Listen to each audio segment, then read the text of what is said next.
Unfortunately, pati si Vice Presidente Sara Duterte ay may nakahain impeachment complaint sa kanya. Noong una pa nga ito, final nga ito nung last February pa. So sa amin, dapat ikatuwa natin na may sapat na representatives at may sapat na plausible na batayan na sa mga aligasyon na ito.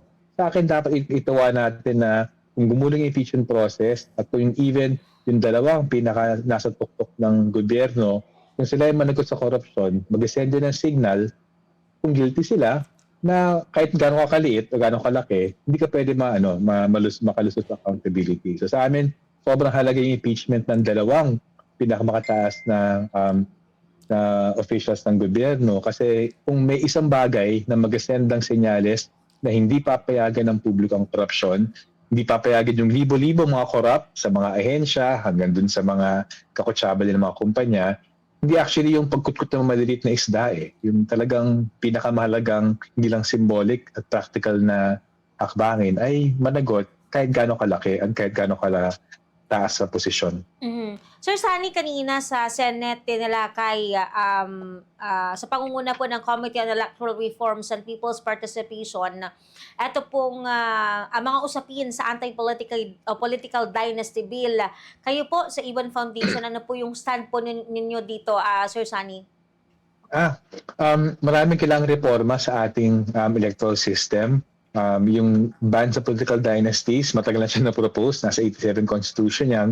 Tama lang na pagulungin yung proseso na yan. Of course, ang kinakatakutan na natin, dahil napakarami mga galing sa political dynasties, sa House maging dun sa Senado, ang kinakatakutan natin ay palabnawin nila na maging halos ineffectual o walang practical na bisa yung ipapasang batas. Pero garantisado, isa sa pinakamalagang reforma yan. Pero ibigitin natin dyan yung mga reforma dapat dun sa party list system na dapat ang bibigay po sa mga marginalized sector pero kinopong na ng mga contractor. So problema yan, kailangan reform sa party list system. Pero actually kailangan reforms dun sa electoral finance system. Kung sa ngayon, bilyong-bilyon or daang milyong piso ang kinakailangan para tumakbo sa mga mataas sa posisyon, yung electoral financing na galing sa mga malalaking negosyante, tapos gagamitin din na kanyang impluwensya sa mga makapasok sa gobyerno para sa interest ng kanilang negosyo, hindi sa interest ng bansa,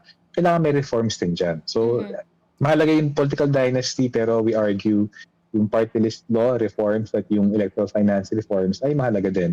Ay syempre, yung pagbibilang, yung napaka-untransparent na automated elections, dapat I think iiwas to yan. Kailangan ibalik tayo dun sa hybrid election. So hindi ibalik yung manual counting sa baba with automatic transmission. Yung hybrid elections, yan ay makapagbigay ng dagdag na tiwala sa resulta ng halalan. Isa po sa mga framer po nitong 1987 Constitution na si Attorney Christian Monsod, sabi niya panahon na mabuwag ito pong umiiral na political dynasty sa Pilipinas dahil matagal na daw pong naghihirap ang taong bayan dahil po sa pamamahala po ng mga political dynasty sa pamahalaan. Ano po ang komento po ninyo dito, Sir Sunny? Malaking problema talaga yung political dynasties pero tingin namin kung inaasahan natin na yung pagbuwag sa mga dinastiya mag-result sa pag-unlad ng ekonomiya, malayo yon. Ang matatanggal lamang dun sa pagtanggal sa mga political dynasties ay yung lawak na lambat ng korupsyon nila.